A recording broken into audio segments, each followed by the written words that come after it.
What if the story of your life began with a storm? Not one that tears through trees and rooftops, but one that starts deep inside you. A storm of love, loss, and awakening, where every decision isn't about survival, but about finding your voice in a world determined to silence it.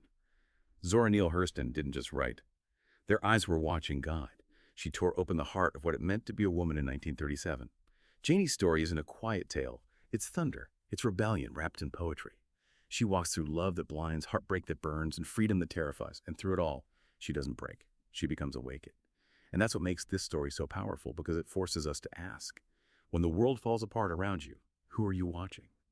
The storm, the people, or God?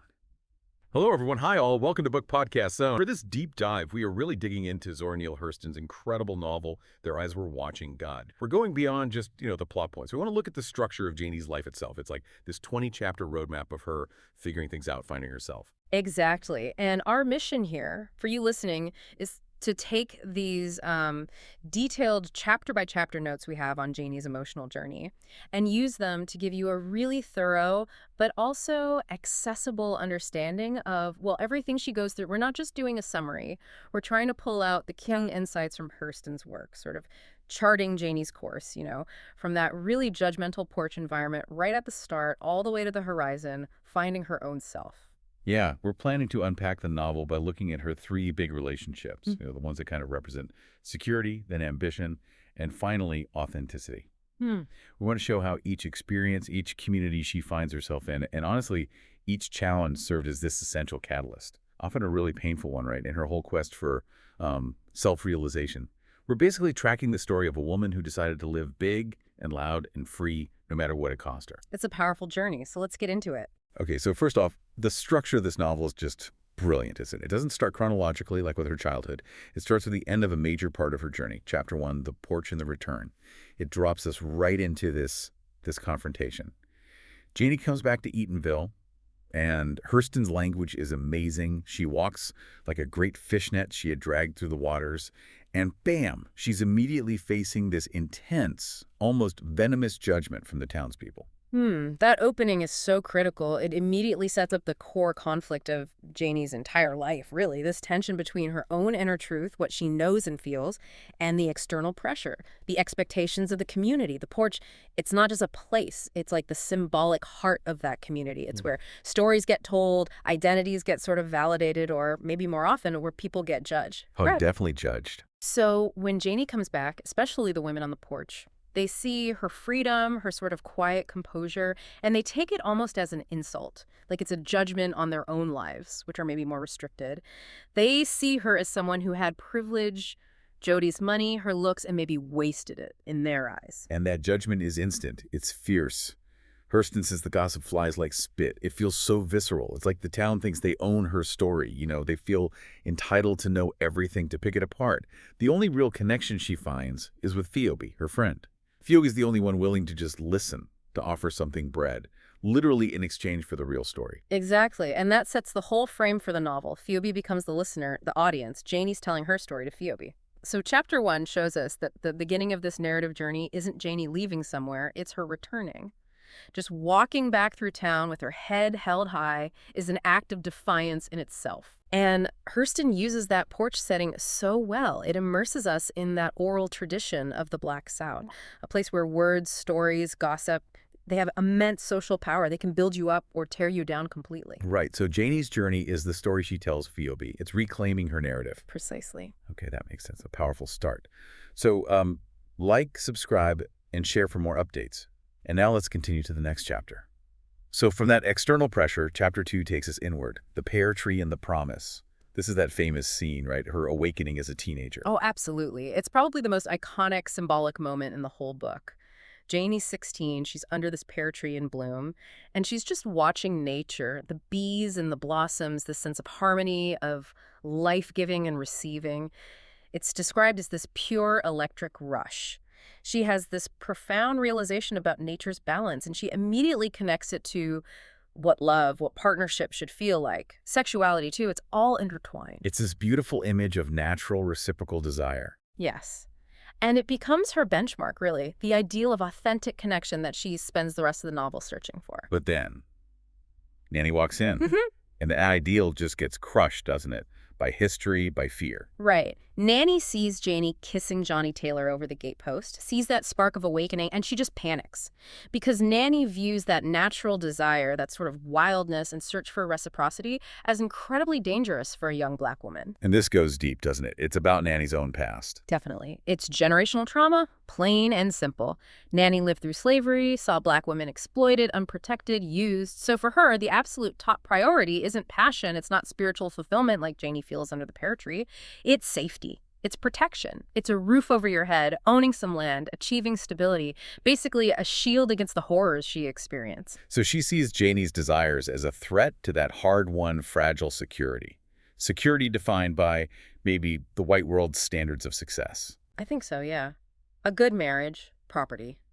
These were markers of safety Nanny desperately wanted for Janie, which leads her to build what the notes call a cage lined with good intentions. That's a good way to put it. It explains her actions, even if they end up stifling Janie. Okay, so that brings us right into Chapter 3, Vows and the Silent Heart.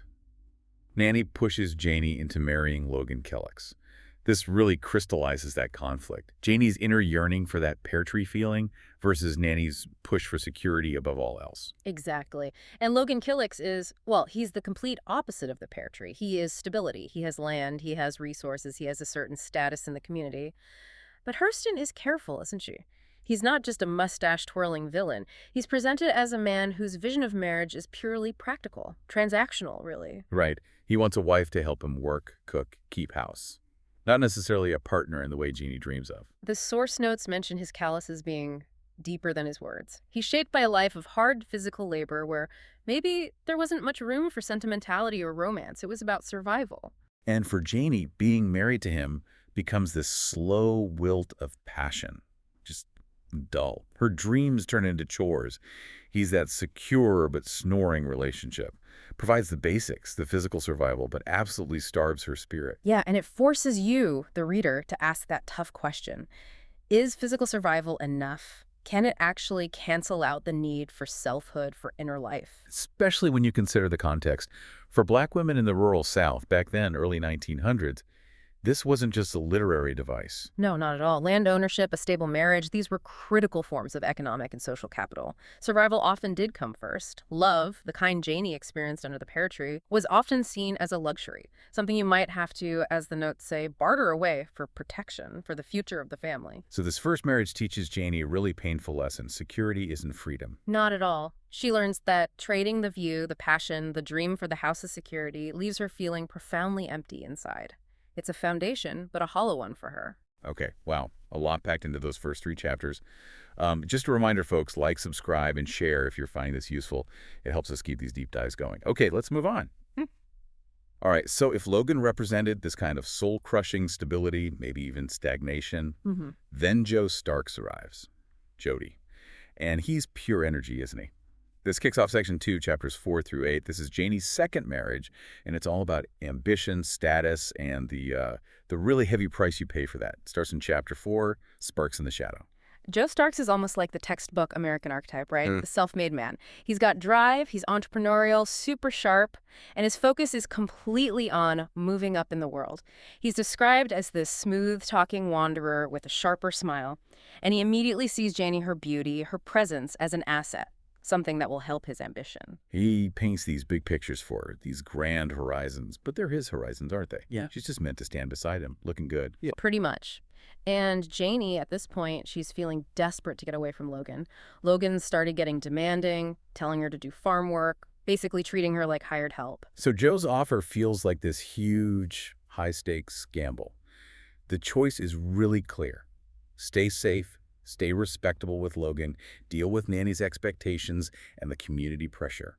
Or leap into the unknown with Joe, who's offering validation, excitement, and this promise of a bigger life. Yeah, and this really taps into that powerful current of migration dreams that was sweeping through the Black South around the turn of the century. People were looking for new opportunities, ways to build something for themselves away from the old constraints of rural life. Joe represents that kind of ambitious, modern vision of Black self-determination. Trading the fields for the future, sort of. Exactly. So when Janie chooses Joe, she's choosing the promise of that future over the maybe stifling safety of her past. The risk, though, is that Joe sees her more as a possession, a part of his package, than a real partner. And we see that play out almost immediately. Chapters 5 and 6, they arrive in this place that becomes Eatonville, and Janie gets what the notes call the crown of chains. And Eatonville itself is fascinating, right? It wasn't just made up by Hurston. No, absolutely not. It's based on a real historical all-black town founded in Florida back in the 1880s, which is incredibly important context. Eatonville represents this dream of a true Black haven, a place where Black people could govern themselves, control their own economy, escape the constant grinding oppression of the white Jim Crow South. A symbol of hope, really. A huge symbol. And Joe Starks builds it. He gets the land incorporated, starts the store, becomes the postmaster, the mayor. He creates this thriving center of Black life and commerce. He embodies that dream. But the personal cost for Janie is just devastating. Joe needs her to be the perfect mayor's wife, the silent first lady. She becomes his trophy, essentially, put on display in the store, but expected to be quiet, reserved, just look pretty, boxed into pretty perfection. Yeah, the ambition's price, as the notes say, is paid in those quiet corners. She literally has to tie up her beautiful hair in a head rag because Joe is jealous of other men looking at it. Wow. That's such a physical symbol of his control over her femininity, her identity in public. It really is. And we see the full weight of this silencing in Chapter 6. Hurston gives us this brilliant contrast. You have the community on the store porch telling stories, joking, the mule talk and mischief, this raw, earthy, vibrant humor. It's a form of cultural life, of resistance even. And Janie is drawn to it, isn't she? She wants to join in. She does. She finds moments where she connects with that energy, shares a laugh, participates in the banter. It's like a little taste of freedom for her. But Joe can't handle it. His need for control is absolute. Yeah. He doesn't want her mixing with the common folk. Doesn't want her having a voice he doesn't approve of. Right. His ambition doesn't allow for any joy or spontaneity that he doesn't orchestrate. His glare just cuts the fun short. Her laughter becomes this privilege revoked. He literally shuts down the storytelling on the porch, declaring that he is the only big voice people need to listen to. She's silenced, publicly, forced to just swallow her feelings. The irony is just huge, isn't it? Joe achieves the American dream, builds this Black kingdom, but he does it by suppressing the very people he's supposedly leading, including his own wife. Her inner life just becomes this lonely place, which builds and builds until Chapter 7, the shattering silence. This is such a pivotal moment. Janie's been silent for years, playing the role. She looks at herself in the mirror one day and feels like a complete stranger. The weight of being a symbol without a self just catches up. And then Joe, who's getting older, maybe feeling insecure himself, he starts mocking her appearance, tells her she's getting old, losing her looks. Then that's the final straw. All that resentment, all these years of swallowed words, it just explodes. She speaks back, she defends herself. That moment of talking back, it feels huge. It's her first real assertion of her own worth against him, against this powerful man who has controlled her life for so long. It is monumental. Her anger is like this necessary wildfire, as the notes put it. And you have to think about the time period, too. The Harlem Renaissance was happening. Black women writers and artists were fighting exactly this kind of silencing. So her private act of defiance has this larger, almost political resonance. I think it does. It's Janie claiming her voice, finally. Okay, powerful stuff. You know the drill. Like, subscribe, and share if you're getting something out of this. We appreciate the support. Yeah. All right, Chapter 7 leads into 8. And this confrontation, it seems to really hasten Joe's decline, doesn't it? Yeah. Chapter 8 is the fall of the king. He gets sick, he's physically weakening, vulnerable. Yes, and Janie takes care of him, she nurses him, but it's complicated, right? There's empathy there, maybe, for the suffering man, but it's all tangled up with the resentment from years of being repressed. The notes call it hospice heart. She cares for the person who's dying, but she can't really mourn the tyrant he became to her. And then she has that final confrontation with him on his deathbed. It doesn't feel malicious, though. It feels necessary. It feels like she needs to speak her truth, finally, to the man who stole her voice for so long. She tells him, quite bluntly, "You pulling down your britches and showing me your raw behind." Wow. She exposes his insecurity, his cruelty, lays it bare. And the key thing is this act of speaking truth frees her, even before he physically dies. That's the crucial insight. Her honesty, her final words, they release her first. Then his actual death frees her from the role, the performance. She's left a wealthy widow, sure, but more importantly, she's a woman who's finally starting to know her own mind, her own voice. The throne crumbles. Joe's ambition ends in sickness and isolation. But Janie survives. She walks out of the rubble. Okay. End of a major chapter in her life. And again, quick pause, please like, subscribe, share. It really helps others find this deep dive. Continuing now. Mandatory listener break. Like, subscribe, and share for more update, and continue to next. All right, we're moving into the third major phase of Janie's life now. This covers chapters 9 through 17. And this part is, well, it's the most transformative, but also maybe the most dangerous and definitely the most authentic part of her journey. This is where she meets Tea Cake, and she has to confront both the absolute glory and the potential tragedy of real reciprocal love. It starts with chapter 9, The Taste of Solitude. Yeah, after Jody dies, Ginny is a widow. She's inherited his wealth, she's independent, and she's alone. And crucially, she claims that solitude. She enjoys it. Suitors start showing up almost immediately, right? Mostly older, respectable men looking to marry the wealthy widow. Opportunists, really. But she's not interested. She realizes that her peace, her quiet time, just being herself, is the prize she's finally claimed. This is Janie understanding that she needs to possess herself before she gets into another partnership. She's defining herself not by who she might marry next, but just by the comfort of her own company. It's a really important step. She's moved past needing Nanny's version of security, and she's definitely done with Joe's version of status. Her next choice, whatever it is going to be completely hers. She's savoring that first taste of real freedom. It's slow, it's quiet, it's unmanaged by anyone else. It's profoundly her own space. And then that solitude gets interrupted. Beautifully, maybe. Yeah. Chapter 10, A Gambler's Grin. Enter Virgil Woods. Tea Cake. Yes, and Tea Cake is just everything Joe Starks wasn't. He's defined by life, by joy, maybe a little bit by risk, too. He's younger, he has no money or status. He's described as a dice-rolling drifter. But he has this natural ease, this flow, this connection to life that reminds Janie, maybe unconsciously at first, of that feeling she had under the pear tree. Their connection feels so different from the start, doesn't it? Chapter 11 really shows this. It's built on genuine mutuality.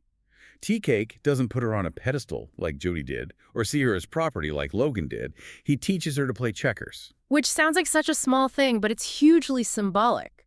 Checkers is a game of equals. You need strategy, you respond to each other, you're on the same level playing field. Right, and they talk. They really talk. They share things. The notes say, vulnerability is the real win. It feels like real intimacy. And this relationship is radical for its time, around the 1930s. It completely rejects that middle-class respectability that Jody craved. Instead, it embraces the working-class, expressive, vibrant culture of the rural Black South. Tea Cake represents connection built on shared fun, shared work, shared cultural expression, and real emotional honesty. It feels earned, alive. But to fully embrace that, she has to leave Eatonville, right? Leave behind the judgment and the expectations. Chapter 12 is The Leap. She decides to follow Tea Cake down to the Everglades to work on the muck, as they call it, the rich farming land. And her friends, especially Phoebe, they warn her. They're like, what are you doing? You're giving up security, wealth, your position in town for this younger guy, this gambler. It's that clash again, community expectations versus personal truth. Exactly. It reflects a real fear within the established Black middle class, maybe. A fear of losing ground, losing the respectability they'd worked so hard for. But Janie chooses love. She chooses the potential for joy over what society thinks. That's kind of like that great migration idea again, isn't it? People moving not just for jobs, but for freedom, for a different kind of life. Absolutely. Chasing a different kind of bet down the back roads, even if it means leaving the safety net behind. She chooses Tea Cake's world. Okay, before we dive into Life on the Muck, just one more reminder. Like, subscribe, share, let us know you're listening. All right, Chapter 12, She Makes the Leap. So, Chapter 14, Life on the Glades. They're living and working in the Everglades. How is that life different for Janie? It's incredibly different. It's hard physical labor, picking beans, living in migrant worker shacks. It's a world away from being the mayor's wife. But the crucial difference is her spirit thrives there because she's working with Tea Cake side by side as partners. Not for him, like with Jody or sort of beside him, but ignored, like with Logan. It's that reciprocity again. Exactly. And the Everglades muck itself becomes this setting for real, vibrant community. Hurston really celebrates the lives of these Black migrant workers in the 1920s. These were people creating strong bonds, boomtown bonds, the notes call them, in often brutal working conditions. There were Saturday night parties, music in the juke joints, gambling, storytelling, life. So the hard work turns into something shared, almost joyful tandem activity. Yeah, hustle meets harmony, like the notes say. Janie finally finds a place where she belongs, where her laughter, her voice, her presence is not just accepted, but celebrated as part of the mix. Yeah. She's found that connection she dreamed of under the pear tree. That feels like the culmination of her search. It is, in many ways. But Hurston doesn't give us a simple fairy tale. This authentic love, it's not idealized. It has its shadows. Right. Chapter 15, The Shadow of Possession. Things get complicated. Jealousy enters the picture. The scene is really complex and quite disturbing. Tea-Cake gets jealous. He's surrounded by other men on the muck who admire Janie, maybe talk about her, and his insecurity flares up. The notes mention maybe intra-community color tensions playing a role too. Janie's lighter skin making her stand out, maybe fueling his fear of losing her. And it leads to violence. Yes, he gets rough with her. There's mention of fists, maybe even a knife is involved, depending on how you read it, but definitely physical violence. He hits her to show the other men that she belongs to him, to assert ownership. Oh, wow. That shatters the idyllic image a bit. How does Janie react? This isn't the same Janie who was silenced by Jody. No, she isn't. The source material says she finds fierce boundary. She stands her ground. She doesn't just crumble or run away. Interestingly, she refuses to leave Tea-Cake over this, which is complex. Maybe she understands on some level that his violence comes from his own insecurity, the pressures he feels. She sees the man underneath the flawed action. It's a tough scene. It reminds us, as a note say, love's not ownership, it's orbit. Yeah. But Tea-Cake crosses that line here. He does. It shows that even the most authentic love can have these really jagged, dangerous edges. Human weakness doesn't just disappear because love is real. Okay. That's a hard truth. Quick reminder, like, subscribe, share. Keeps us going. All right, let's continue with Chapter 15's implications. So that shadow of possession, that violence, it foreshadows something even darker, doesn't it? Chapter 17 brings in the rabies. Yes, the descent continues, and it becomes truly tragic. Tea-Cake gets bitten by a rabid dog during a fight. We skipped over that detail slightly, but it happens amidst the community's life, and the rabies, the disease itself, takes hold. This isn't just jealousy anymore, it's actual madness setting in. It transforms his love, his touch, into something dangerous, deadly. And this reflects a real issue too, right? The lack of medical care, especially in these rural, marginalized communities in the 1930s. Absolutely. Untreated madness in rural 1930s medicine gaps, as the notes put it. There was likely no effective treatment available, certainly not quickly accessible to migrant workers on the muck. So Tea-Cake spirals into paranoia, delusions, and uncontrollable rage directed at Janie, the person closest to him. So Janie's trapped. She's caught between the man she loves, the man she knows is underneath, and this monster the disease is creating. Her heart is splitting. She has to physically protect herself from him, dodge his attacks. It's a horrifying choice. How do you defend yourself against the person you love most when they've been fundamentally altered by illness? Love's not blind to the blows, the notes say. She can't ignore the danger, even rooted in love and illness. No. It forces her into this ultimate life or death confrontation. The hand that taught her checkers, that held her close, is now literally a weapon aimed at her. Just devastating. Okay, one more time, folks. Like, subscribe, and share for more updates. We're heading into the final intense section now. All right, so we've seen Janie navigate these huge internal storms, right? The quiet desperation with Logan, the silencing ambition with Joe, the intense, sometimes violent passion with Tea-Cake. Now, all of that culminates as it collides with this massive external catastrophe.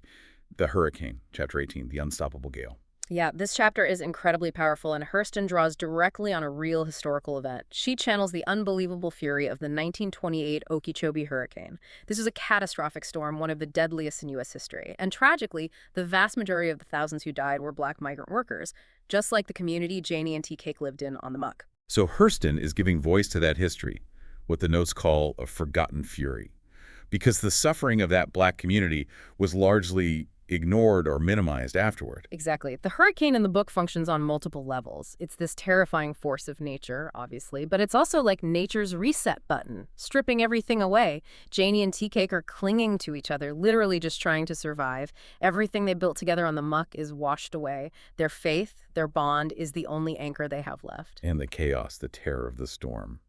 It must also worsen Tea-Cake's condition, right? His rabies. It absolutely seems to. The physical stress, the fear, it likely accelerates the disease's progression, binding that external storm even more tightly to his internal one. Okay, so they survive the initial storm, but the aftermath is just as brutal. Chapter 19, Judgment in the Rubble. This is where the ultimate tragedy unfolds.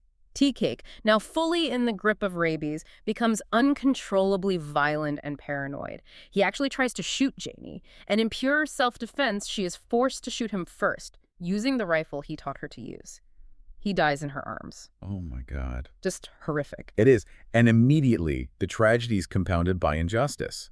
The white authorities and even some members of the black community who didn't witness it, they don't see self-defense against a rabid man. They see a woman, maybe an outsider to some extent, who killed her younger lover. His death from rabies gets twisted to murder in the muck. And this is where Hurston exposes that post-disaster racism, right? Echoing what really happened after the 1928 hurricane. Yes. The notes mention the grim reality of how black survivors were treated with suspicion, how black victims' bodies were handled disrespectfully, chains over coffins.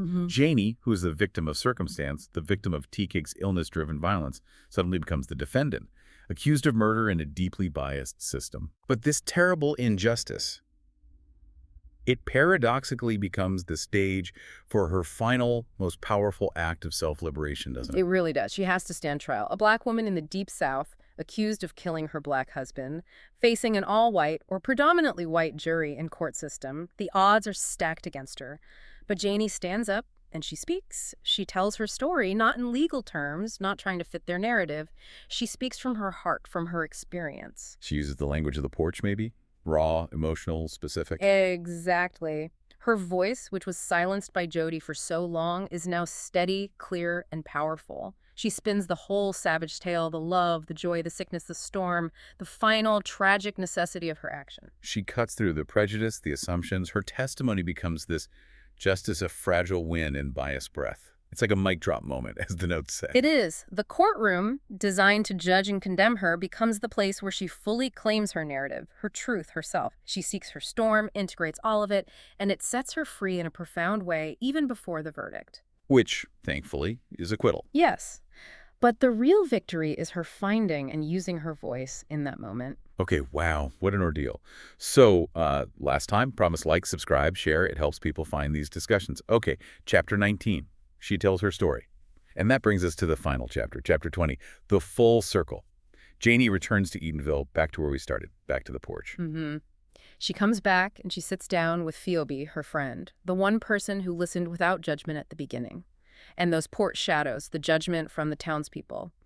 The book says they feel softer now. Why? Because Janie isn't returning defeated or broken. She's returning whole. She's carrying everything she experienced, the love and the loss. She has, as Hurston writes, sailed the seas within and washed up whole. Exactly. This ending isn't about finding another man or settling back into the old life. It's about integration. She's gathered all the pieces of her life, the good, the bad, the beautiful, the tragic, and woven them into a coherent story that she owns. It beautifully honors that oral tradition's power we talked about earlier, doesn't it? Right. Her telling the story is the final act of claiming it. It is. Her piece is that full circle glow. She doesn't need the town's approval anymore, but she gives Phoebe, and through Phoebe maybe the reader, the gift of her story. So the end of her active journey is the beginning of her narrative power, turning pain into perspective, into wisdom. Precisely. She returns as this figure of quiet authority, someone who has lived fully, loved deeply, suffered greatly, and has come back to tell the unvarnished truth. She's found her horizon within herself. Hashtag tag tag tag outro. So if we try to synthesize all of that, Janie's incredible journey, it really feels like this quest defined by 3 huge movements toward owning herself, right? Each tied to a relationship. I think that's a great way to see it. First, with Logan Killick's, it was about security, but she learned that duty without passion, without that poetry feeling, just leads to inner death stagnation. Right. Then with Joe Starks, the focus shifted to ambition and status. She got the big house, the position, but discovered that success bought by silencing her own voice wasn't success at all. It was just a different kind of cage, maybe a fancier one. Exactly. And finally, with Tea Cake, she found passion and authenticity. Real love, real partnership, equality. But that path also forced her to confront hardship, violence, disease, and ultimately the crushing external forces of nature and racial injustice. And the core insight, the thing that makes the ending so powerful, is that her return to Eatonville isn't defeat. It's not failure. It's the ultimate act of liberation. She realizes that freedom wasn't something she could find out there with a certain man or in a specific place like the Muck or Eatonville. It was an internal state, something achieved through telling her own story, unfiltered. Hurston's message just echoes, doesn't it? Janie found peace by filling that inner space not with someone else's expectations, but with the rich, complex, sometimes painful, but totally honest story of her own life. She had to go out to go in, essentially, travel far, suffer deeply, only to realize that the horizon she was searching for was always within her, waiting for her to claim it, to speak it. Which brings us to that final thought for you, the listener. Janie's story is so much about defining your own horizon, not just accepting the one handed to you by family or society. Her life demanded incredible courage at every single turn. The courage to leave Logan's stifling safety, the defiance to finally speak back to Joe's power, and that huge capacity for authentic love with tea cake, even knowing how vulnerable it made her, how tragic it could be. So the question for you is, what parts of Janie's hard-won self-ownership, her journey to finding her voice, do you need to maybe incorporate into your own life right now? What is your horizon calling you to do? Or maybe, just as importantly, what is it calling you to say? Something to think about. Thank you so much for joining us for this deep dive into Zora Neale Hurston's masterpiece, Their Eyes Were Watching God.